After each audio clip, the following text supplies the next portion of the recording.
teman-teman semua, selamat datang di Koteka Talk yang ke-127. Hari ini kita kedatangan tamu yang sangat istimewa dari Pulpen ya. Ada Mas Edward Horas dan Mbak Siska Artati. Nanti kita akan berbicara mengenai apa itu Pulpen dan apa yang dikerjakan oleh Pulpen itu sendiri. Dan kemudian kita juga ada sekilas info tentang wisata Bandung. Bagi teman-teman yang ingin pergi ke Bandung, ini ada update tentang kondisi wisata di Bandung. Di sini juga sudah hadir Mbak Gana di Jerman, Mbak Lisa ada di Jakarta atau di Kudus nih?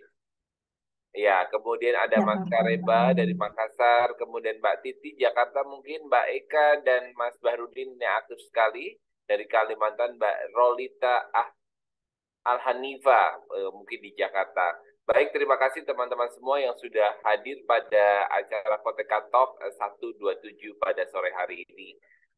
Bagi teman-teman yang baru hadir, ini sebenarnya acara sering kita adakan. Jadi Koteka sering mengadakan acara baik online atau offline. Kalau online itu seperti ini, kita bekerja sama dengan komunitas atau teman-teman yang memang bergerak dalam bidang pariwisata. Jadi ini adalah acara rutin sebenarnya, tapi setelah COVID malah kita nggak rutin, tapi setidaknya 1 bulan sekali kita masih ada ya. Kemudian yang kedua offline ya kita mengajak mitra kami baik itu dari Dinas Pariwisata maupun dari tempat-tempat lokasi wisata yang bisa mensponsori kegiatan Koteka. Jadi Koteka ini kegiatannya self-funded, jadi memang kita harus aktif cari dana, fundraising. Tentunya juga ada support dari Kompasiana. Dan kita juga ngucapin kepada teman-teman yang selalu setia dengan Koteka.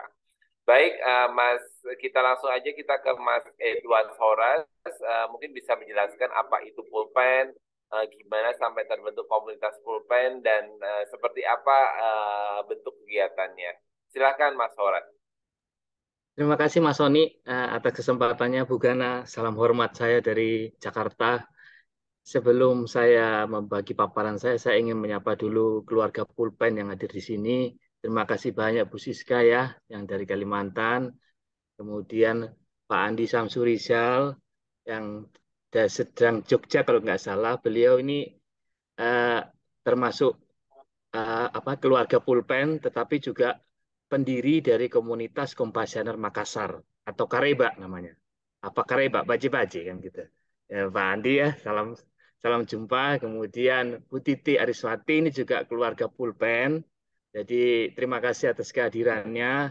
Kemudian ada Mbak Rolita, ini juga sama di keluarga Pulpen. Terima kasih sudah menyempatkan hadir di acara Koteka Talk yang ke-127. Nah, jadi Bapak Ibu sekalian, izinkan saya berbagi paparan sedikit ya, karena udah biasa. Bapak Ibu kelihatan ya? Nah, kebetulan saya tinggalnya di Depok, tetapi saya sering ke Bandung karena saya punya ponakan sedang kuliah di kampus Ganesha, alias kampus ITB, itu di daerah Ciumbuleuit. Nah, jadi kalau saya ke Bandung pasti menengok ponakan saya gitu. Jadi sekalian saya jalan-jalan di sana. Kebetulan saya akan bilang bahwa Bandung itu adalah satu-satunya barangkali dari seluruh ibu kota provinsi yang pernah saya kunjungi. Ini saya kunjungi dalam rangka dinas kantor ya Bapak Ibu ya. Jadi bukan karena saya punya uang banyak, tidak. Kalau karena dinas kantor aja ya saya bisa ke ibu kota provinsi gitu. Mulai dari Sumatera, ada Medan, Pekanbaru, kemudian Jambi, terus Bengkulu, Palembang. Kalau di Kalimantan itu saya sudah ke Pontianak sudah, kemudian ke Banjarmasin sudah, Samarinda belum. Makanya dari tadi berita dari Bu Siska itu dari Samarinda, saya belum pernah ke sana. Samarinda sama Balikpapan sebetulnya ibu kota provinsinya Samarinda, cuma Balikpapan yang rame.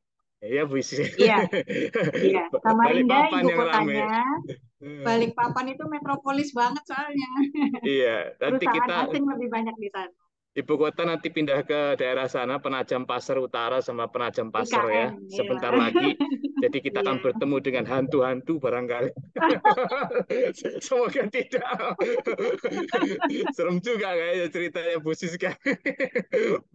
Kemudian kalau Sulawesi saya sudah pernah ke Manado. Wah itu kalau disandingkan dengan Nenggelis Bandung gak kalah juga itu Manado. Kemudian ke Palu juga sudah pernah. Ini karena dinas kantor aja. Terus Makassar, Kendari.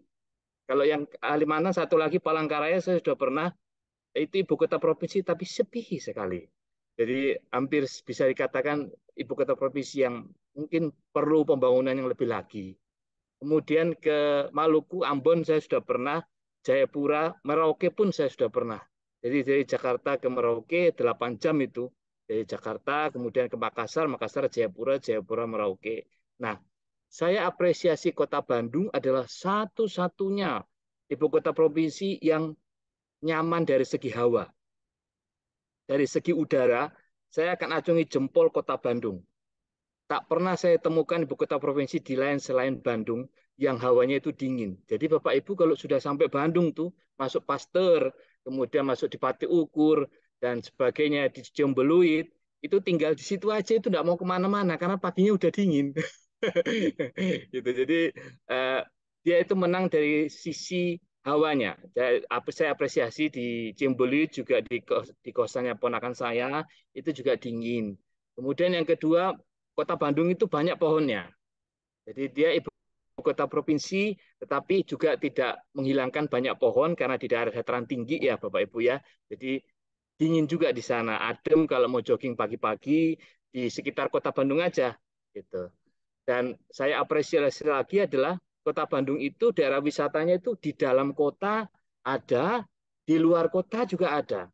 Karena kita tahu Bandung Raya itu ada pertama adalah Kabupaten Bandung Barat, kemudian Kota Cimahi, kemudian Kabupaten Bandung, terus Kota Bandung, dan Kabupaten Sumedang. Nah, itu 5 daerah itu termasuk Bandung Raya. Nah, Bandung Raya. Kalau kita naik stasiun lagi. Naik kereta dari Jakarta itu 2 sampai 3 jam ke daerah Bandung itu turunnya di stasiun Bandung. Itu masuk ke kota Bandung. Nah, saya sempatkan jalan-jalan sedikit di kota Bandung dan mungkin sedikit cerita gitu yang pernah saya jalani. Yang pertama adalah saya tentu ke Ciamplas. Ya, ini ke Ciwok. Orang-orang Mojang Bandung pasti mainnya di sini ini. Ciwok ini adalah mall yang ada lingkungannya itu green gitu. Jadi masih ada teduh-teduhnya di dalam. Jadi ada sedikit jalan-jalan di dalam mall itu kita bisa lihat banyak barang. Kemudian kita juga ada food court yang sebelah kiri itu ada teras Ciamplas. Itu awalnya bagus. Tapi maaf kata kali-kali ini saya terakhir kemarin ke sana itu teras Ciamplas itu bagian atasnya itu sebetulnya dia ada tempat jualan untuk tempat jualan sepatu, pakaian dan sebagainya. Cuman sekarang saya harus bicara apa adanya. Jadi tidak Cuman sekarang kemarin terakhir waktu ke sana itu bagian atasnya itu seperti sudah kosong. Di bagian yang gambar paling kiri teras Ciamplas itu pada awal-awal dibangun itu sangat dijual itu. Jadi teman Bapak Ibu kalau mau ke Jalan Ciwok, Jalan Ciamplas itu di bagian atasnya bisa belanja di sana. Tapi sekarang sudah kosong. Tinggal Ciwoknya yang ada di bagian tengah ini, mallnya di dalam. Kemudian yang ke parkir paling kanan itu mallnya tingkat-tingkat dan di atasnya masih banyak pohon. Jadi ini asri untuk Ciamplasnya. Kemudian yang kedua agak jauh kita ke selatan yaitu dekat Terminal Lewi Panjang itu Cibaduyut. Nah, kalau Cibaduyut itu adalah tempat jualan sepatu. Jadi Bapak Ibu kalau mau beli sepatu di sini sangat banyak ragamnya. Saya kemarin beli 2 pasang yaitu sendal. Itu satu pasang itu harganya 150.000. Itu kulit sapi. Jadi saya beli 300, kemudian satu buah pantofel harganya 250. Saya oke-oke aja karena kalau semakin murah, saya ragu itu jadi kulitnya apa kulit. Jadi memang jadi kalau harganya segitu oke gitu. Kalau harganya cuma 50.000 sepatu kulit, saya nggak jadi beli. Jangan-jangan kulit apa gitu. Wah, bisa just tip ini, Mas. Just tip, Iya, just pasti. tip. Jadi ini surganya surganya kulit, surga kulit mau sendal, mau sepatu, jaket kulit juga banyak di sana. Tapi kalau jaket kulit harganya lumayan. Kalau kita tidak mau menghindari kata mahal, saya akan bilang premium. Kalau istilah mall sekarang, harga terbaik. Yo, harga terbaik. Saya bilang premium karena harganya itu sekitar 1 ke atas. Ya namanya juga jaket kulit ya, kulit sapi ya, jadi mahal, dia tebal, jadi bisa menghalau angin ketika kita naik motor gitu. Jadi aman. Cuman harganya yaitu kalau di bawah 1 juta itu tidak ada. Adapun kualitasnya kualitas B atau C. Kalau yang kualitas A itu 1 juta ke atas. Jaket kulit dari sapi. Gitu. Jadi ini di sini lengkap Cibaduyut itu. Cuman dia memang agak jauh dari kota Bandung, dari stasiun, sekitar 1 jam lah. Kalau mau naik mobil, kemudian kalau mau naik motor lebih cepat gitu. Dan saya rekomendasi kalau Bapak Ibu ke Bandung, karena pengalaman saya ke sana melihat lalu lintasnya, kalau ingin terhindar dari macet, naiklah motor. Karena Bandung itu termasuk ibu kota provinsi yang jalannya mungkin tidak terlalu lebar dan banyak mobil di sana. Mungkin banyak juga sistemnya seperti Jakarta ke Bogor. Jadi kalau orang Jakarta weekend itu ke Bogor, sebagainya ke Bandung. Makanya Bandung itu jadi macet sekarang. Bahkan saya dengar dari teman saya yang asli Bandung itu bilang bahwa lebih enak jalan-jalan di Bandung itu memang naik motor, Mas. Gitu. Kalau naik mobil, yaitu harus berjibaku dengan kemacetan dan tentu dengan emosi yang jangan ditahan-tahan. Begitu Bapak Ibu. Yang kedua, kemudian kalau kita mau ke luar sedikit dari kota Bandung, masih di kota Bandung, Jalan Braga. Nah, ini juga pasti Bapak Ibu yang pernah dengar nih familiar sekali nih. Jalan Braga itu istilahnya kalau di Semarang itu kayak kota tua. Ya, Semarang. Kemudian kalau di Jakarta itu di Jakarta kayak kota tua, kalau di Semarang itu kayak kota lama. Jadi dia bangunannya bangunan peninggalan Belanda gitu. Jadi bagus untuk apa foto-foto. Kemudian di sini juga banyak syuting. Kebetulan waktu saya berkunjung ke sana, jadi saya sempat itu melihat ada syuting film. Cuman saya nggak dipanggil jadi figuran. saya sudah nunggu itu jalan pelan-pelan di sekitar. Mana tahu kan jadi figuran kan nggak dipanggil. Belum nasib. Jadi belum nasib. Kalau jadi figuran kan nanti Koteka bangga nih ngundang pemain film kan. Oke, kemudian itu di daerah kota Bandungnya, Jalan Braga. Kemudian saya sempat juga wisata alam, yaitu di daerah Tangkuban Perahu. Nah, ini Gunung Tangkuban Perahu yang arah ke Lembang. Jadi Bapak Ibu kalau mau naik mobil ke sana silahkan. Di sana juga nanti ada farmhouse di mana ada misalnya kayak foto-foto, kemudian gedung-gedung Belanda, terus ngasih makan hewan. Di Tangkuban Perahu ini juga naik ke atas ya. Jadi Bapak Ibu juga tenang saja ada transportasinya. Kebetulan kalau naik motor bisa motornya sampai ke atas. Gitu. Di sini biasalah seperti wisata gunung ada naik kuda, kemudian ada apa aksesoris apa cindera mata dan sebagainya. Yang pasti eh, Gunung Tangkuban Perahu ini kawahnya masih hidup. Jadi masih di tengah itu masih ngeluarin sulfur, masih ada belerangnya gitu. Gunung Tangkuban Perahu. Kemudian yang terakhir yang saya kunjungi adalah Kawah Putih. Nah, ini di daerah Soreang. Saya sudah ke sini dan kebetulan juga memang benar seperti namanya, kawah putih. Jadi saking kabutnya banyak, nggak bisa dilihat kawah. Jadi memang kawah putih di daerah Soreang itu kabutnya selalu datang apa ya, setiap menit, setiap detik itu dia tebal gitu. Jadi ini saya sama ponakan saya itu yang paling kiri dia berdiri. Saya foto itu berusaha menunggu kabutnya hilang, tapi tetap nggak bisa. Karena di depannya itu sebetulnya kawah. Kawahnya itu warnanya hijau. Jadi karena kabutnya itu terlalu tebal, maka yang tampak adalah benar-benar putih. Itulah sebabnya barangkali orang-orang menyebutnya kawah putih. Begitu Bapak dan Ibu. Nah, jadi saya tidak sempat mengunjungi banyak wisata di Bandung karena memang butuh waktu yang lebih untuk mengekspor semuanya, baik yang di kota Bandung maupun yang di sekitar kota Bandung, yang ada di Bandung Barat maupun di Soreang yang ada di selatan. Jadi Bandung itu saya apresiasi sebagai ibu kota provinsi yang nyaman dari segi udara, kemudian nyaman dari segi lingkungan, yaitu lagi banyak pohon-pohon di sana, udaranya bersih, teduh, gitu. Cuman kalau dari segi lalu lintas, dia hampir sama dengan Jakarta yang macet. Jadi Bapak Ibu silakan nanti kalau mau berkunjung nanti juga diputar ya Bu Gana ya video terkait Bandung nanti sebentar. Nah, saya akan lanjut ke agenda selanjutnya yaitu perkenalan komunitas junior di depan Bapak Ibu semua ya. Bapak Ibu ya izin pulpen yaitu perkumpulan pencinta cerpen.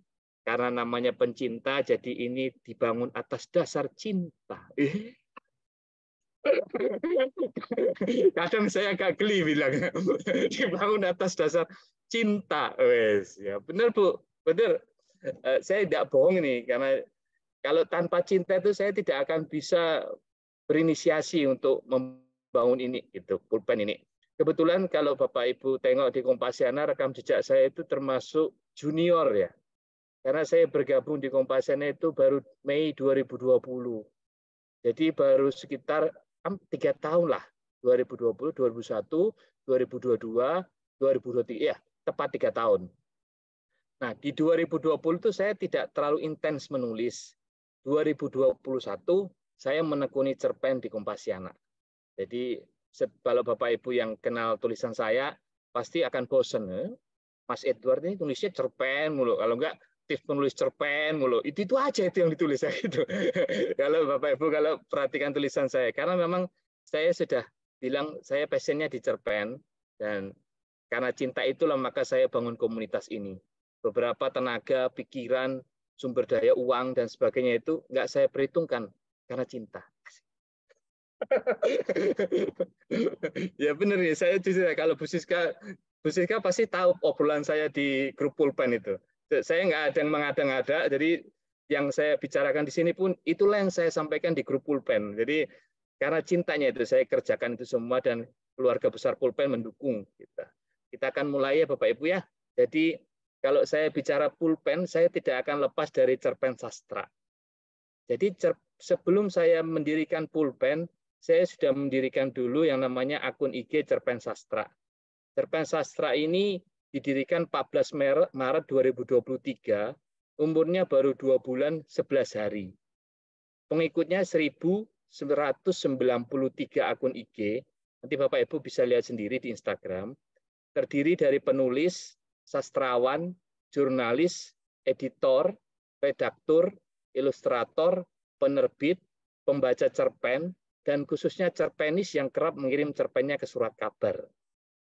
Akun IG Cerpen Sastra ini sampai dengan rekapan 30 hari terakhir sudah menjangkau 8.900 akun IG. Jadi umurnya 2 bulan, tetapi sudah menjangkau 8.900 akun dan pengikutnya 1.193 akun. Ini saya kelola pribadi, akun Cerpen Sastra. Melihat perjalanan Cerpen Sastra, saya jadi tergerak untuk membangun cerpen, komunitas cerpen khusus Kompasianer. Kalau Cerpen Sastra ini adalah umum, yaitu seluruh cerpenis, penulis cerpen dimanapun dari Aceh sampai Merauke bisa mengirim cerpennya di sini, sayembara. Nah, sementara pulpen adalah perkumpulan pencinta cerpen yang khusus di Kompasiana. Nah, berdirinya Selasa 10 April 2023. Umurnya baru 1 bulan 12 hari. Jadi masih sangat junior sekali. Kemudian pengikut IG-nya 315 akun. Nah, terdiri dari Kompasianer dan para penulis. Tetapi bersyukur sekali karena masih 1 bulan melihat pencapaian sekarang sudah menjangkau kurang lebih 2.400 akun IG dalam 30 hari terakhir. Jadi ini ada datanya digambar, di sebelah kanan itu ada professional dashboard, itu yang pertama Cerpen Sastra sudah 8.900, sementara yang pulpen sudah 2.400 akun IG. Jadi entah kenapa mungkin semesta mendukung niat baik pulpen untuk membantu menenarkan nama pengarang, nama cerpenis melalui IG. Keluarga pulpen sendiri yang ada di Kompasianer sudah sebanyak 276 akun Kompasianer. Nah, lantas apa yang dikerjakan pulpen sampai sejauh ini sehingga bisa menghasilkan pencapaian? Saya bilang apa ya? Keberadaan lah status pulpen sampai sekarang untuk 1 bulan sudah 315 akun pengikutnya itu saya pribadi melihat bahwa ini kerja keras bersama dari pulpeners Karena yang mengisi konten IG Pulpen itu ya keluarga besar Pulpen sendiri. Jadi cerpen-cerpen keluarga besar Pulpen, kemudian ulasan cerpen keluarga besar Pulpen, kemudian testimoni pemenang gitu. Jadi kerjasama keluarga besar Pulpen, saya bilangnya Pulpeners, kerjasama Pulpeners sampai sekarang sehingga baru 1 bulan sudah 315 akun pengikutnya. Ya bersyukur kepada Tuhan karena semesta sepertinya mendukung. Kemudian saya akan jabarkan beberapa kegiatan dari Pulpen. Yang pertama adalah sayembara menulis cerpen. Jadi Bapak dan Ibu, kalau di sini ada yang berminat, di sini kebetulan kita kehadiran salah satu juara sayembara yang cerpennya saya bilang apik, yaitu Pak Andi Samsurijal. Nah, itu. Pak Andi Samsurijal ini cerpennya bagus. Nah, beliau adalah seorang peneliti bahasa dan budaya di Jogja dan pendiri komunitas Kompasioner Makassar, yaitu Kareba. Ini saya apresiasi dan saya akui cerpen beliau bagus. Makanya saya jadikan pemenang. Kemudian yang kedua kegiatannya adalah membaca cerpen, 3 ulasan cerpen, 4 tip menulis cerpen, 5 kuis seputar cerpen, dan 6 kegiatan lain seputar cerpen. Jadi kalau baca semua cerpen. Ya, karena nama grupnya aja perkumpulan pecinta cerpen. Jadi kalau kegiatannya yang harus berkaitan dengan cerpen. Begitu. Untuk yang pertama kita menuju ke sayembara. Jadi sayembara menulis cerpen itu menghasilkan 4 konten. Yang saya pantau itu berhasil mendulang views atau mendulang tadi yang saya bilang sudah menjangkau akun itu kan catatannya adalah views. Kemudian juga mendulang like. Yang pertama adalah apresiasi terhadap nominasi pemenang sayembara. Jadi Bapak dan Ibu kalau ikut sayembara, nanti kalau cerpennya terbaik dalam urutan kelima besar, itu diapresiasi di IG Pulpen. Kemudian yang kedua, cerpen pemenang itu ditampilkan dalam bentuk cerpen digital. Yang sebelah kanan ini, yang saya bilang Pak Andi Samsurijal, ini cerpennya beliau ini. Sementara ada Pak Samsudi, ini juga dari keluarga Pulpen baru bergabung. Selamat datang Pak Samsudi. Ini juga beliau pengisi konten Pulpen ini, bukan dari segi ulasan cerpen, beliau rajin. Saya apresiasi Pak Samsudi, terima kasih banyak sudah bergabung di acara Koteko Talk yang ke-127. Konten yang kedua tadi cerpen digital pemenang. Konten ketiga adalah testimoni pemenang. Jadi pemenang itu dipersilakan untuk memberikan testimoni atas penyelenggaraan sayembara cerpen. Jadi setiap Bapak dan Ibu yang menang nanti dipersilakan, kemudian testimoni itu akan tayang di IG Pulpen. Dan terakhir adalah apresiasi kepada juri Pulpen. Jadi juri yang ditunjuk itu adalah yang kompeten, yang bisa menulis cerpen, kemudian mengerti unsur-unsur cerpen, dari misalnya pembukaan paragraf pembuka, kemudian penokohan, lantas konflik, kemudian koda atau penutup, gaya bahasa, kemudian sintaksis atau bahasa Indonesia yang baik dan benar, dan seterusnya. Jadi itulah yang akan dinilai dari sebuah cerpen yang mengikuti sayembara. Untuk yang kemarin kita mengapresiasi Bu Wahyu Sapta, ya ini beliau sebagai juri dari sayembara Pulpen, dan Pulpen mengeluarkan sertifikat penghargaan. Nanti barangkali sertifikat ini bisa menjadi track record bagi beliau untuk supaya karya fiksinya atau karir fiksinya semakin bagus. Barangkali juga dia akan dipercaya sebagai juri yang kompeten. Jadi di Pulpen beliau sudah diakui sebagai juri yang kompeten. Itu dari sayembara Bapak Ibu sekalian, 4 konten. Kemudian kita akan masuk ke selanjutnya dari pemenangnya. Jadi kalau Bapak Ibu menang sayembara nih, cerpennya akan ditampilkan secara digital. Itu akan ada pertama biodata Bapak dan Ibu. Kemudian yang kedua adalah keterangan. Bapak dan Ibu ini berprofesi sebagai apa, punya ketertarikan apa, bergiat dalam literasi apa, maksudnya dalam komunitas literasi mana, dan tentunya foto. Dengan foto ini, jadi Bapak dan Ibu yang menang nanti akan bisa dilihat oleh khalayak IG. Kalau keluarga besar IG itu bisa melihat, oh ini namanya cerpenis nih. Cerpenisnya A, B, C. Mana orangnya? Oh ini tampannya ganteng ya, cantik ya. Nah gitu. Karena visi dari Pulpen adalah membantu menenarkan para pengarang cerpenis Kompasioner melalui IG. Jadi kita tidak pernah setengah-setengah untuk mempopulerkan orang. Asik. Jadi kita nggak pernah setengah-setengah untuk mempopulerkan orang. Jadi lewat IG ini kita berjuang supaya Compassioner itu karya-karyanya juga diakui oleh semua orang. Jadi tidak hanya main di Compassioner doang, keluar kita, mari kita keluar.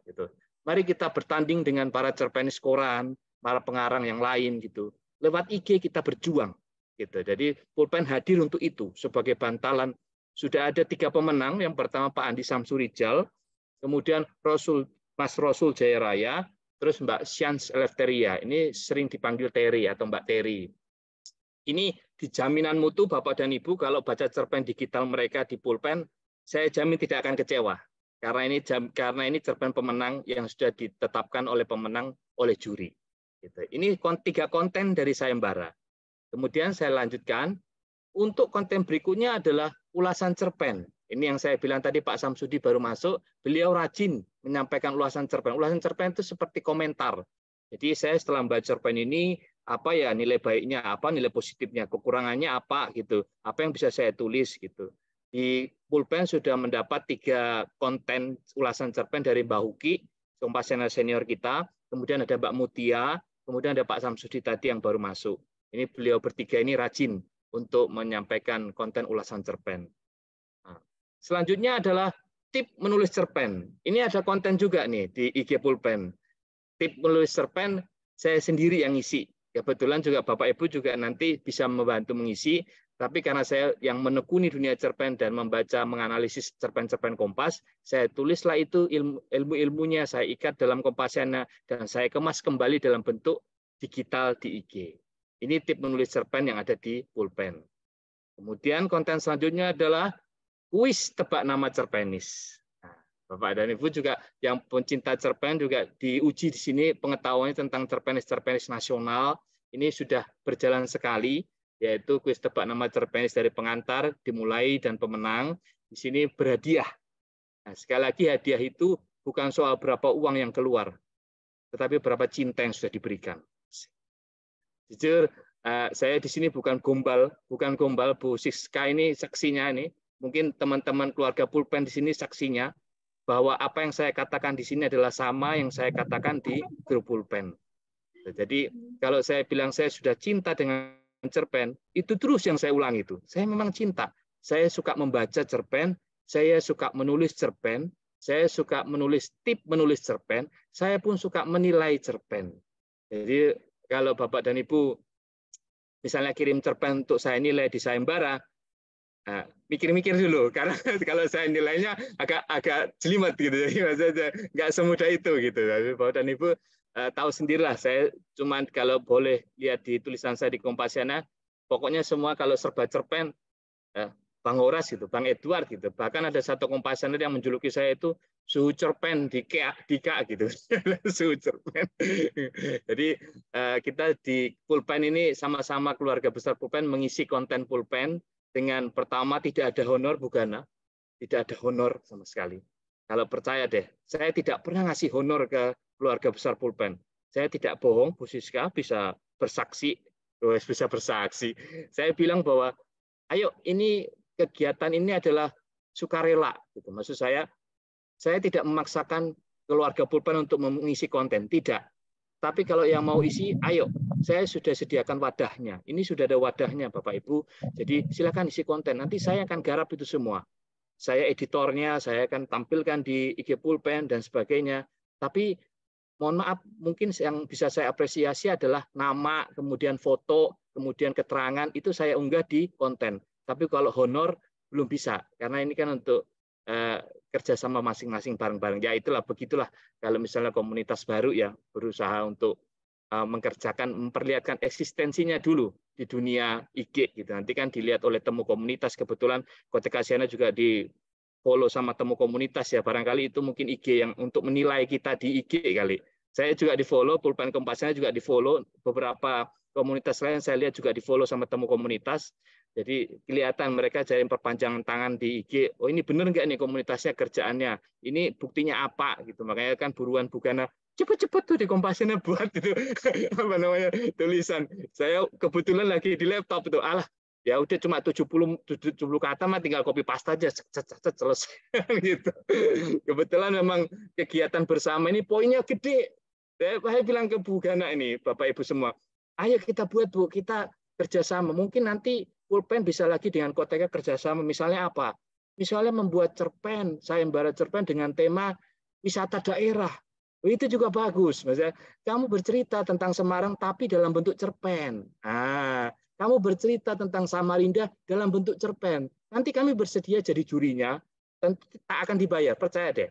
Tidak akan dibayar. Yang penting kita kerjasama, kemudian jadi poin bersama begitu. Jadi Bapak dan Ibu, saya sendiri sudah bilang ke teman-teman pulpen bahwa saya ibadah cerpen. Jadi saya mau jadi juri tanpa dibayar. Percayalah, itu sudah saya bilang itu tanpa dibayar. Saya mau jadi juri. Nanti Bapak dan Ibu yang lain kalau mau jadi juri tentu dari seizin saya sebagai pendiri pulpen. Jadi begitu Bu Gana yang pulpen sudah kerjakan, kemudian sisa kegiatan lain adalah ada rencana penerbitan buku, kemudian barangkali bisa ada webinar seputar cerpen dan kegiatan lainnya. Mungkin itu saja karena kita mau masih melihat YouTube ya untuk kegiatan Bandung. Terima kasih Bu Gana dan Bapak Ibu semua.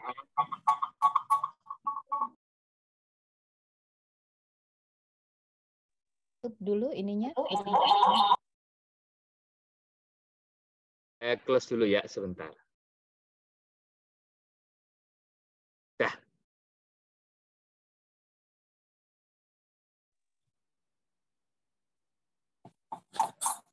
Sebentar ya, ini saya ada trouble dengan laptop. Sebentar. Oke. Mas Edward, terima kasih banget. Mendengung ya? Sekarang sudah enggak, Mas? Tadi. Oke, baik. Mas Edward, terima kasih sekali atas presentasinya yang luar biasa dan komunitas pulpen yang luar biasa juga. Mas Edward ini kalau boleh tahu background-nya apa ya? Kok bisa nih menulis cerpen-cerpen yang handal, bahkan udah dijulukin di Kompasiana itu suhunya cerpen nih Mas Edward. Ya. Izin Pak Oni, sebetulnya saya ini seorang ASN di Kementerian Keuangan. Jadi bukan penulis nih, cuman karena saya suka cerpen, maka saya berkecimpung di dunia cerpen. Saya profesinya aslinya ASN, tapi bukan baik. seperti yang diberitakan di TV-TV ya. Nggak apa-apa, Mas. Baik, Mas Edward, ini profesinya ternyata adalah ASN, pegawai dari Kementerian Keuangan dan pecinta cerpen. Saya masih ingat, Mas, sebenarnya zaman saya dulu, masih lama banget ya. Jadi kita kayaknya beda generasi. Dulu saya sering baca tuh Anita Cemerlang, Mas. Majalah Anita Cemerlang itu khusus cerpen kalau dulu. Nggak tahu zaman-zaman 20, ya kan 25 tahun yang lalu. Itu waktu zaman saya SMA tuh saya sering baca itu selain Aneka dan juga Anita Cemerlang. Kebetulan adik saya Nih, Mas Oni. Kelihatan tuanya, Mas. Iya kan, makanya. Kelihatan kalau umurnya sudah berapa ini. Iya kan, dulu tuh hiburannya Anita Cemerlang ya. Masih ingat ya Bu ya? Kayaknya masih ada ya dulu ya. Nggak tahu sekarang masih ada atau enggak. Iya. Baik Mas Edward, ini banyak pertanyaan bahwa Mas Edward punya rencana yang panjang untuk komunitas dan luar biasa dedikasi waktunya dan juga tenaganya tentunya ya untuk komunitas cerpen. Ya, kita berharap kita nantinya bisa berkolaborasi dengan cerpen. Nah, saya ingin bertanya nih ke Mas Edward dan teman-teman yang terlibat di pulpen, silahkan saja. Kalau di cerpen itu biasanya kalau kita menulis cerpen itu udah di set up belum sih berapa halaman, berapa kata gitu atau bebas aja Mas Edward? Oke, izin Pak Sony, kalau cerpen itu biasanya kalau di sayembara itu aturannya adalah 1.000 sampai dengan 1.300. 1.000 sampai 1.300. Iya, 1.000 sampai 1.300 cerpen untuk sayembara ya, Mas. Tapi kalau di Kompasiana saya perhatikan banyak yang menulis 700 ke bawah. 700, 500 itu cerpen pendek. Padahal cerpen itu istilahnya sudah cerita pendek, dipendekin lagi cerpen pendek. Oke. Baik.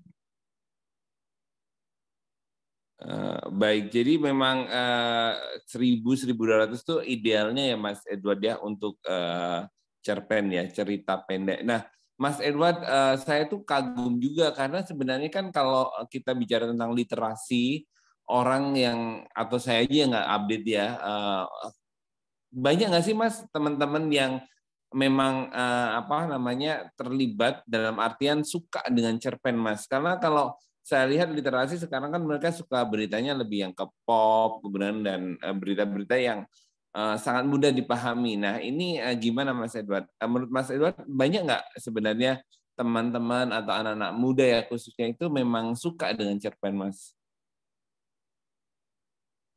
Ini kita bicara dua ya Mas Oni ya. Jadi Ya. cerpen yang berkembang itu yang pertama adalah cerpen yang sesuai dengan kaidah. Saya bilang sesuai dengan kaidah itu yang lengkap unsurnya. Kemudian yang kedua cerpen gaul, cerpen anak muda itu juga ada. Itu yang misalnya ababil-ababil itu anak baru labil dan sebagainya itu cerpen-cerpennya juga banyak itu. Terus cerpen, mohon maaf ya, cerpen mesum, cerpen yang selengean-selengean itu juga banyak itu. Dan itu lebih disukai. Saya nggak akan bilang bahwa cerpen yang sesuai dengan kaidah bahasa dan sastra Indonesia yang ada yang panjang, yang muatan moralnya banyak, pesan moralnya banyak, kemudian pakai majas, kemudian yang tersirat, kalimatnya yang tidak jelas gitu, bukan tidak jelas ya, bermakna ganda dan sebagainya yang sulit dimengerti itu penggemarnya lebih banyak daripada yang cerpen-cerpen yang anak muda yang gaul, kemudian cerpen yang tadi yang lampu merah dan sebagainya. Itu kenyataannya memang banyak yang lebih suka di situ gitu. Jadi kalau ini pemenang, saya cerita aja nih Mas Oni, pemenang sayembara kami itu yang namanya Mas Rasul itu dia cerpennya bagus, tapi di Kompasiennya cuma dibaca 120 orang. Bayangin. Tapi cerpennya kualitasnya bagus. Makanya saya bilang bahwa entah kenapa mungkin minat kita, sebagian kita itu sudah beralih gitu. Dari cerpen yang konvensional ke cerpen yang tadi saya bilang tadi, cerpen yang bergaya gini atau cerpen yang lebih pendek. Padahal kualitas cerpennya bagus, pembacanya cuma 120. Tapi bersyukur, lewat IG kita tolong, kita up itu. Sampai kemarin saya bilang bahwa baru 2 hari sudah menjangkau 700 akun IG cerpen beliau lewat pulpen. Gitu. Jadi kita membantu benar-benar itu yang di Kompasiana sepi pembaca kita ubah di IG. Ayo gitu, ayo gitu. Jadi kita cari pembacanya di IG. Sudah menjangkau 700 orang. Saya pasti laporkan keberadaan itu di pulpen, grup pulpen bahwa ini pulpen cerpennya sudah menjangkau 700, sudah menjangkau 1000. Kita tambahkan lagi pasarnya di IG lewat pulpen. Oke, baik. Kalau ada yang bilang bahwa penulis-penulis cerpen itu romantis, benar nggak sih, Mas? Gini Pak, Mas Soni, karena setiap cerpen itu kan banyak ragamnya. Ada cerpen misteri, kemudian ada cerpen cerpen yang keluarga, kemudian cerpen cinta, kemudian cerpen horor, cerpen fiksi, cerpen yang fiksi ilmiah, itu juga ada. Jadi kalau misalnya kita bilang setiap penulis cerpen adalah romantis, itu mungkin terbatas pada yang suka menulis cerpen cinta. Mas Oni, bentar ini Ya, selingan boleh. saya aja. Ya. Andai Mas Edward itu bukan ASN, gondrong rambut dia itu. Itu ya Bu Gondrong Siska dia. ya. Oke, baik Bu Siska. Luar biasa. Aduh. Jadi memang tergantung tema-temanya ya. Nah, Mas Edward, saya tuh kalau berita mungkin udah nggak sering ya baca di media konvensional ya. Saya tuh beberapa mengamati ya untuk perkembangan cerpen ini juga di media nasional tuh porsinya nggak banyak ya Mas. Hanya dikasih ke weekend, akhir minggu gitu ya seperti di Kompas atau memang modelnya seperti itu Mas. Untuk kalau kita baca cerpen itu selingan aja gitu Mas.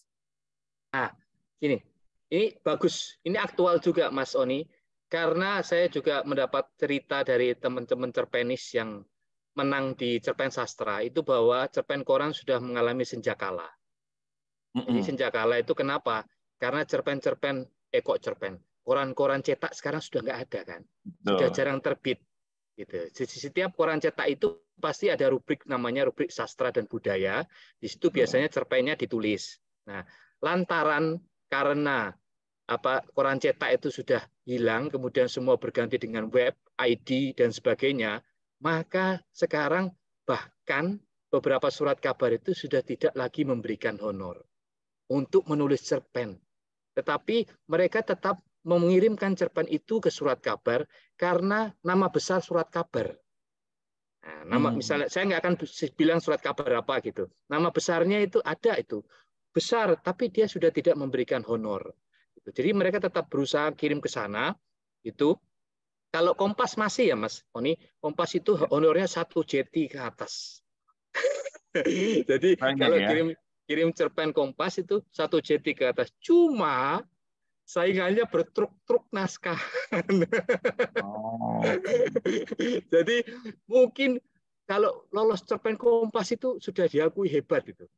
Dan saya melihatnya bahwa media itu cerpen sastra yang saya buat digital lewat IG itu termasuk diapresiasi oleh cerpenis koran bahwa ini bagus. Jadi menambah media untuk tempat mereka mempublikasikan karya, begitu. Jadi kalau Mas lihat Kompasiana lewat platformnya memberikan juga kesempatan untuk para penulis cerpen ya Mas untuk publikasi dan bisa dibaca lebih banyak orang gitu ya Mas ya. Iya Mas Sony, cuman tadi yang saya bilang saya agak prihatin tadi memang cerpen-cerpen bagus itu kadang pembacanya dikit. Jadi kita bantu lewat pulpen melalui IG, ayo kita cari pembaca. Kita buat lagi kemasan digitalnya dan sebagainya. Ini ada yang nanya ini pernah berhasil masuk Kompas. Kebetulan saya belum pernah. Sulit Bu Lisa. Jadi sampai mungkin usaha saya berpikir cerita yang paling nggak masuk akal kali bisa lolos itu Kompas. Tapi Bu Lisa, saya kasih bocoran, penulis cerpen Kompas kirim ke cerpen sastra nilai untuk saya nilai. Gitu. Jadi dia kirim ke sayembara cerpen sastra untuk masuk ikut sayembara. Padahal honornya cuma 100.000. Sementara Kompas itu 1 JT ke atas. Jadi saya bersyukur cerpen sastra termasuk yang diperhitungkan di kalangan cerpenis koran nasional begitu. Udah berapa kali nyoba itu Mas? Udah tanya tuh Mbak Lisa. Sebetulnya saya nggak terlalu suka kirim cerpen ke koran, Mas Oni. Karena kenapa? Karena saya paling benci menunggu. Lama itu. Bisa 1 bulan, bisa 2 bulan. Mending saya belajar nulis cerpen. Terus cerpennya tahu nggak di Kompasiana daripada ke koran-koran, ngapain? Kan begitu.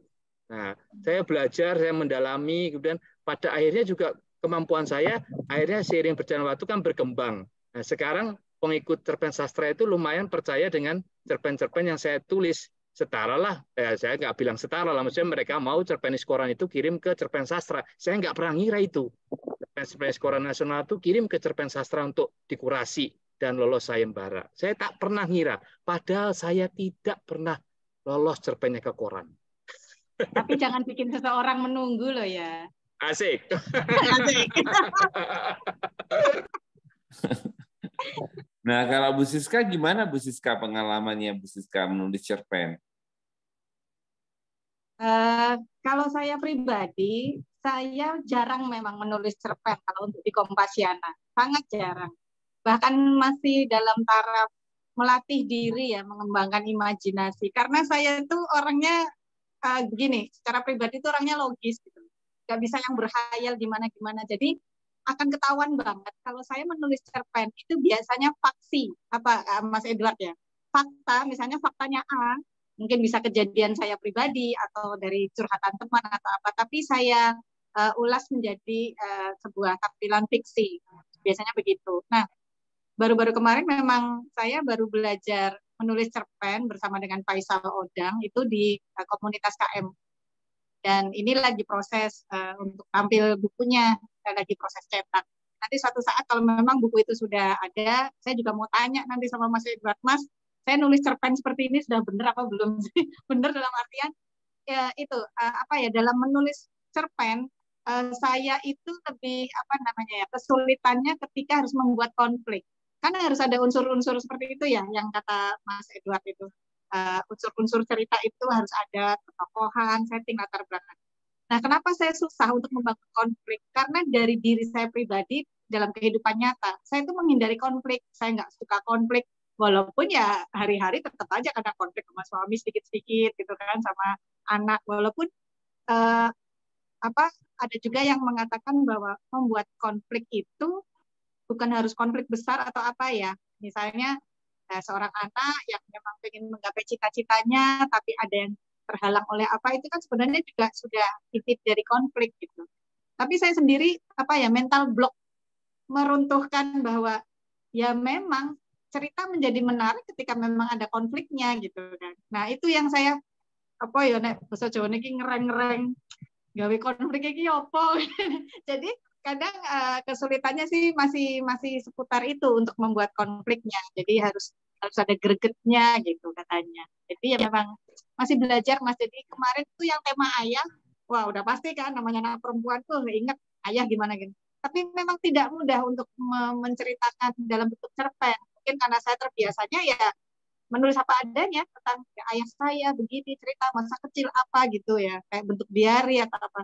Tapi ketika harus membuat ulasan cerpen, itu memang sebuah tantangan. Apalagi ini tantangannya nanti apa, bikin cerpen dengan tema wisata mungkin ya gitu tadi. Nah, menggambarkan tepian Mahakam itu kayak apa ya supaya nanti orang akan tertarik gitu. Wah, ini PR juga sih untuk saya. Tapi saya akui, saya apresiasi Mas Edward tuh di grup pulpen tuh jos gandos kotos-kotos wes Mas. Keren banget. Bahkan ya, ilmu-ilmu dari Mas Edward itu untuk bisa mengembangkan komunitas temu komunitas di Kompasiana itu juga saya share ke teman grup-grup komunitas yang memang saya ikuti di Kompasiana. Keren banget. Baik, terima kasih Mbak Siska atas sharingnya. Nah, ini ada beberapa pertanyaan mungkin dari teman-teman yang lain. Oh, Mas Kareba, terima kasih karena di Makassar udah maghrib ya sekarang ya. Jadi terima kasih sekali lagi Mas Kareba udah join. Beliau harus leave dulu. Nah, ini saya tanya kepada teman-teman semua. Mungkin ada pertanyaan untuk Mas Edward dan Mbak Siska. Silahkan, bisa bertanya langsung. Ya, Mas Edward, mohon izin ya sekalian bertanya untuk sama Mas Edward. Mas Edward, saya saat ini sedang OTW sebenarnya menyelesaikan hingga tamat nantinya. Saya lagi belajar bikin kumpulan cerpen, kumcer ya, kumpulan cerpen. Tetapi mungkin tokoh atau apanya itu masih sama, cuman ibaratnya satu episode selesai. Jadi, tapi bentuknya cerpen. Nah, tadi kan ini ketentuannya kalau untuk sayembara itu adalah antara 1.000 sampai 1.300 kata. Nah, bagaimana kalau kita membuat kumpulan cerpen kita sendiri yang nanti insya Allah menjadi buku solo misalnya. Maksudnya memang karya solo sendiri, isinya kumpulan-kumpulan cerpen, tapi kata yang terkumpul itu melebihi dari 1.300 itu gimana? Misalnya apakah harus maksimalnya banget berapa? Karena saya sendiri ngitung itu dari 6 cerpen yang sedang saya bikin, yang untuk calon itu tuh ada kadang 1.900, ada kadang 2.000 berapa gitu. Tapi nggak sampai yang 3.000 gitu loh. Hanya seputaran antara 1.500-nya itu lebih gitu loh Mas. Itu gimana ya? Ya, Bu Siska, itu tergantung juri yang saya tunjuk nanti. Kalau saya pribadi jadi jurinya, itu langsung saya singkirkan ke tong sampah. Karena tidak sesuai aturan. Maaf Bu Siska ya. Korbannya saya itu. Pak Samsudi, maaf ya. Makanya itu Mas, kalau sekiranya untuk kumpulan cerpen yang akan dijadikan karya solo kita sendiri, ketika melebihi dari ketentuan, kalau memang sayembara udah pasti ya, punya secara umum tuh memang antara 1.000 sampai 1.300. Nah, tapi kalau untuk karya kita sendiri, kayak kita tadi lah, Mas Anu, yang diunggah di Kompasiana malah 700 ke bawah gitu. Ada yang udah pendek, dipendekin lagi. Nah, kita cerpen, tapi lebih dari itu tadi. Maksudnya calon buku saya ini kan, Mas cerpen-cerpen itu kali. Kok saya ada yang 1.300, ada yang malah 2.100 berapa, ada yang 1.700, itu gimana gitu. Oh, tapi itu untuk karya saya pribadi Bu. Ya. Kalau untuk buku kumpulan solo, enggak masalah. Kan tidak dinilai sama juri. Kalau Ibu masukkan ke sayembara, baru saya singkirkan ke tong sampah itu. Canda loh ya, canda ya. Iya. Oke. Cerpennya Tapi nggak apa-apa Eko ya. Priyono itu sampai hampir 8.000 kata malahan. Iya Pak. Nggak Iya itu masalah. Pak. Ya. Panjang itu Pak Eko Triyono Iya, itu. sampai Heran itu. 8.000 lebih itu. Sampai 10.000 itu masih dibilang cerpen. Siap, siap, siap. Baik, terima kasih Bu Siska. Nah, ini waktunya udah berjalan terus, tapi Mas Edward atas nama Kotekak kita benar-benar mengapresiasi ya apa yang kerjakan Mas Edward dan teman-teman di Pulpen, dan kita berharap bahwa memang tidak hanya kerjasama, tapi komunitas Pulpen juga berkembang dan bisa banyak kegiatan dan tentunya bisa bermanfaat tidak hanya untuk komunitas sendiri ya, tapi untuk masyarakat. Mungkin ada lagi pertanyaan dari teman-teman semua, bisa tentang Bandung. Tadi Bandung, kalau Mas Edward senang di Bandung karena udaranya, nah mungkin lebih baik naik motor ya Mas Edward ya. Besok mulai bulan Agustus sudah ada kereta cepat ya Mas Edward dari Jakarta ke Bandung, dan mungkin lebih cepat ke Bandungnya besok ya. Sebetulnya mohon maaf nih ya, ke Bandung itu pakai kereta biasa aja udah cepat, nggak usah kereta cepat gitu ya. lagi. Kalau nggak ada pertanyaan, aku bisa putarkan sedikit yang dari Boleh, Mbak Dina. Dari YouTube sebentar ini nggak bisa lihat. Oh iya, mohon maaf sebelumnya Mbak Gana, Mas Oni, Ya. Mas Edward, karena kami di Samarinda 5 menit lagi maghrib, ini alarmnya sudah berbunyi. Saya mohon pamit dulu. Mohon Oke, maaf lahir terima batin. kasih. Insya Allah Terima nanti suatu kasih, saat Mbak bisa Siska. ketemu lagi Bu untuk Siska, diskusi makasih. ya. Bagi-bagi Terus. Ya, Samarinda. Nuhun. Bye. Ya. Assalamualaikum. Ya, salam. Nemo Highland.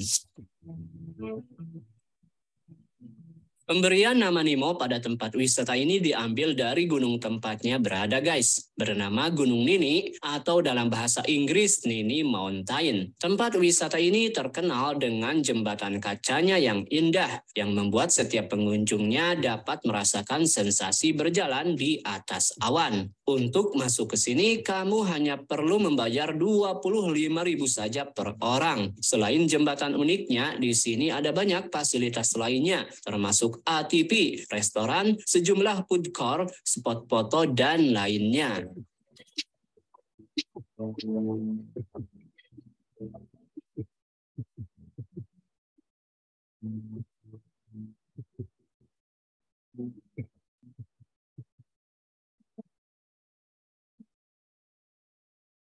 Tepi Danau Bandung. Baru dibuka pada akhir tahun kemarin, ini adalah sebuah objek wisata yang dulunya merupakan lubang tambang. Iya, danau yang kamu lihat saat ini ada. Elegante Styles zum rundum Wohlfühlen. Entdecke unsere Sommerkladen ab 1999. C&A.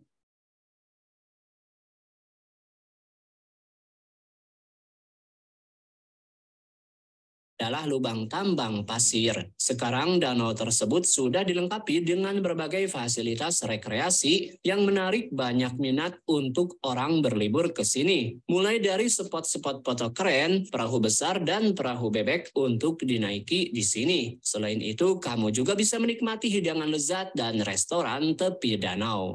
Wake up early, gonna rise the sun. Step 2, get some good, some food to you. Step 3, you grow hard about what you want to be. Step 4, everybody just do your thing. Wake up, it's gonna be a good day. Dusun Bambu. Wake up. It's gonna be a good day. Dusun Bambu adalah kompleks perbelanjaan terencana terbuka yang terletak di hutan dengan taman, pertokoan, restoran, dan apartemen yang bisa kamu tinggali. Di sini kamu bisa mengunjungi Burangrang yang merupakan restoran terbesar di kompleks ini. Makanan dan minuman di sini benar-benar enak guys. Selain itu, penway-nya menyenangkan dengan desain interior dan eksterior yang menarik. Lokasinya berada di pinggiran kota Bandung di Lembang. Jangan lewatkan untuk berjalan-jalan di sekitar area saat kamu datang ke kompleks ini ya, gratis. Called education. I try to do this every day. Call it replication. Wake up. Okay, it's gonna be a good day. Wake up. Today's gonna be a good day. Wake up. Today's gonna be a good day. Wake up.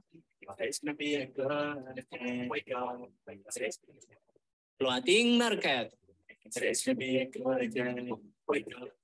Floating market atau pasar terapung ini terletak di Lembang. Ini adalah salah satu tempat wisata yang sangat keren untuk dikunjungi di Bandung, guys. Pada dasarnya, ini adalah replika dari pasar terapung yang terkenal di Bangkok, Thailand. Tapi yang satu ini lebih melokal, guys. Di floating market ini, kamu bisa menemukan begitu banyak pilihan makanan yang sangat enak, guys. Jadi, jika kamu akan ke sini, bawa uang saku yang banyak ya, guys. Dan lebih baik berangkat dengan perut kosong ya. Oh, jangan lupa coba wahana terbarunya Rainbow Slide. Time to sell you upgraded cadence. So flow, you grow, you show yourself the foundation. Stay away from all the shit that causes temptation. I know that I like to do it cause it's sensation. I live my life in my head like a narration. Don't expect greatness, do my best, man, I'll take it. Carita alam Pangalengan. Wake up. Today's gonna be a good day.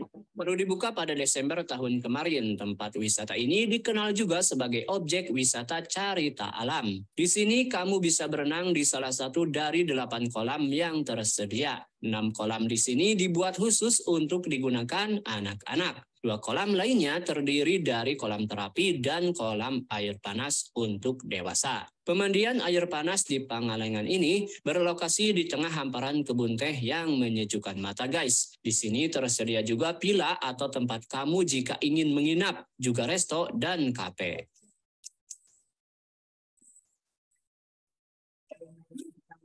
Every day, I pray, all I want, and I pray. So every day, fuck me, I'm looking in the mirror, so foggy, but I've never seen clearer. I don't really think anyone can save me, and honestly, I'm not really sure I want saving. I like to be my own worst enemy. There's no risk if you don't try at anything, so I'ma just keep buying everything. See you in the next life to be a better me. Famoso Garden. Go and get an X-ray.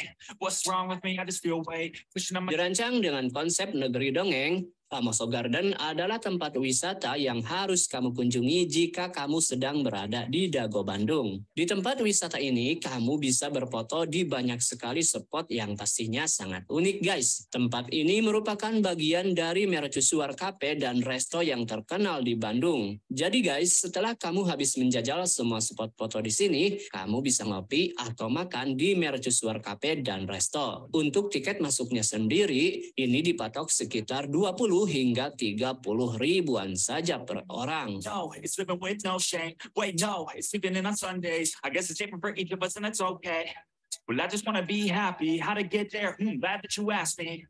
I think it's different for everyone. Some of us need work, others need fun. Some of us need purpose to overcome. But try to do what you love when it's said and done. Because there's so many differences in each of us. Trust your gut, it can show you what you want. Every night, every day, every night, all I want. Kiara Artapa. Bukan tempat wisata baru memang, tapi di sini ada wahana baru yang harus kamu coba dengan teman-teman, guys. Wahana baru tersebut adalah rumah hantu atau dikenal sebagai rumah tengkorak yang bisa kamu masuki dengan tiket 20 ribuan saja. Nah, guys, untuk kamu yang baru pertama kali ke Kiara Artapak, kamu bisa menjajal semua fasilitas yang disediakan di sini, termasuk skuter, melihat dancing fontaine yang cantik di malam hari, taman lampion, kampung Korea, dan kuliner yang ada di sini. All be okay. On each and every day. The past is where it stays. Way back a year ago. I've changed for the better this time. I thought Untuk masuk ke area wisata ini, kamu hanya perlu membayar 5 hingga 15 ribuan saja. Tempat wisata yang baru dibuka sekitar 1 tahun yang lalu ini berdiri di atas perbukitan dengan langit sebagai atapnya guys. Di sini kamu bisa menemukan berbagai fasilitas termasuk banyak area tempat duduk untuk menikmati keindahan alam di sini, wahana flying fox, dan masih banyak lainnya. Tempat wisata ini sangat direkomendasikan untuk kamu yang ingin mengisi dari aktivitas di Kota Bandung yang sesak.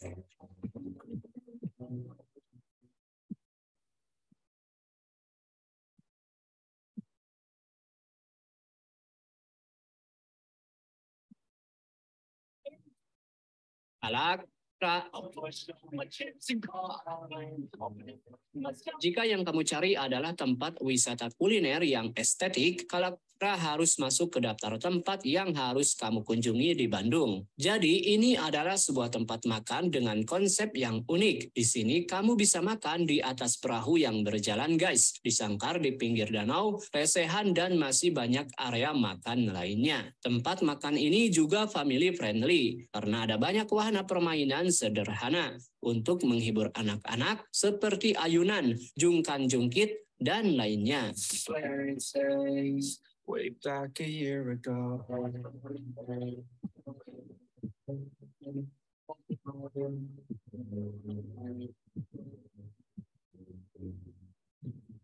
Nuansa riung gunung.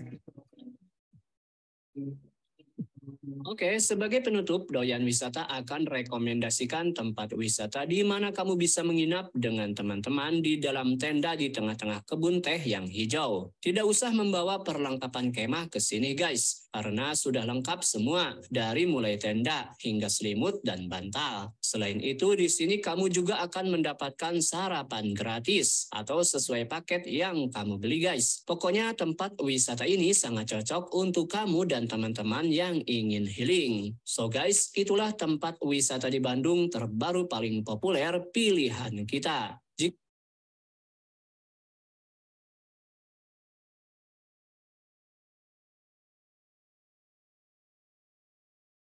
Iya. Sudah Mas Oni, silahkan. Suaranya masih tutup Mas. Baik teman-teman semua, itu tadi adalah video tentang Bandung yang mungkin bisa teman-teman kunjungi ya selama di Bandung. Nah ini beberapa teman sudah live, mungkin karena memang waktunya udah maghrib ya di Indonesia Timur dan Indonesia Tengah. Atas nama Koteka, sekali lagi kami mengucapkan terima kasih kepada Mas Edward dan juga teman-teman semua yang sudah hadir di acara Koteka Talk 127 kali ini. Kita jumpa lagi mungkin 2-3 minggu ke depan. Dan teman-teman semua sukses terus kita untuk kita semua ya tentunya ya mengembangkan komunitas, kemudian membuat yang lebih baik untuk Indonesia karena kita nggak pernah tahu ya manfaatnya itu luar biasa ternyata bagi orang-orang di sekitar kita. Sekali lagi terima kasih, have a great weekend dan kita berjumpa di kesempatan yang akan datang. Terima kasih semuanya. Assalamualaikum warahmatullahi wabarakatuh. Waalaikumsalam warahmatullahi wabarakatuh. Terima kasih Mas Oni, Edward dan warga Pulpen, Lisa yang ada di Kalimantan. Terima kasih Bu Gana. Have a nice weekend. Ya. Oh ya, minggu depan kita ada Sari Yok Kuswoyo sebagai narasumber yang penyanyi cilik dulu ya. Sekarang dia akan cerita tentang promosi wisata Tuban. Ya, di sana kan juga ada Magi-maginya gitu ya. Jadi pasti keren banget. Yang ada waktu kita akan nunggu besok Sabtu.